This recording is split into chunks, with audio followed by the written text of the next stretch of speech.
여기저기 둘러봐도 평범해 보이는 이 송편이 아닙니다. 그 크기부터 압도적인 오늘의 대박!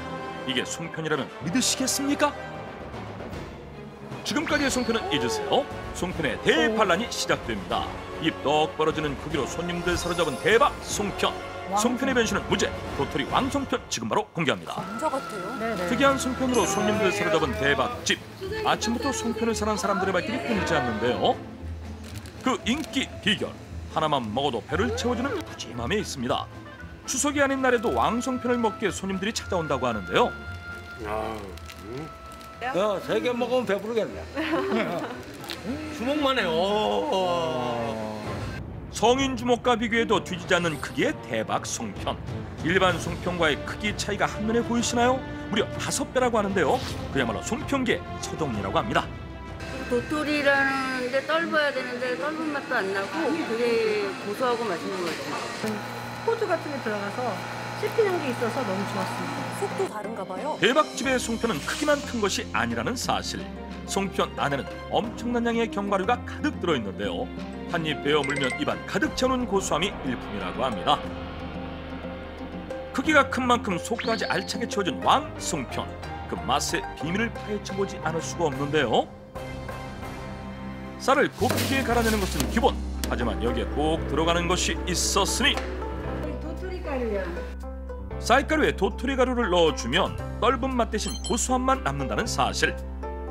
여기 산이 많으니까 도토리가 많이 나와요.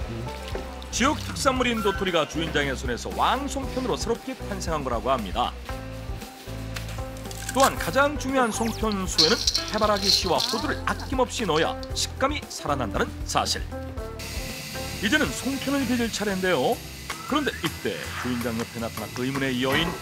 주인장을 따라 송편을 빚기 시작하는데요. 이분은 누구신가요? 우리 딸이에요. 고명딸.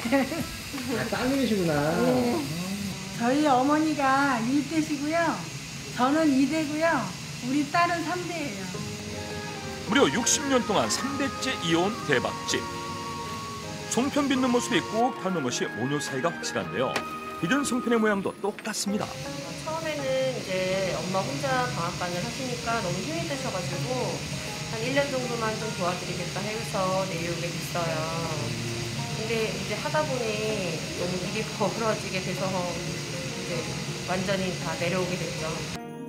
혼자 힘들게 일하는 어머니에 대한 걱정으로 고향에 돌아와 떡집 일을 시작한 지 벌써 7년째. 처음 여행새에 다니던 딸이 고향으로 내려왔을 때 떡집 일이 얼마나 고된 일인지 아는 주인장은 극구 반대했었다고 하는데요. 하지만 서로에게 기대며 함께했기 때문에 지금의 대박을 이룰 수 있었다고 합니다. 지금은 사위와 아들까지 합세하며 온 가족이 떡집 일에 뛰어들었다는데요. 온 가족이 힘을 합쳐 만드는 오늘의 대박 떡집.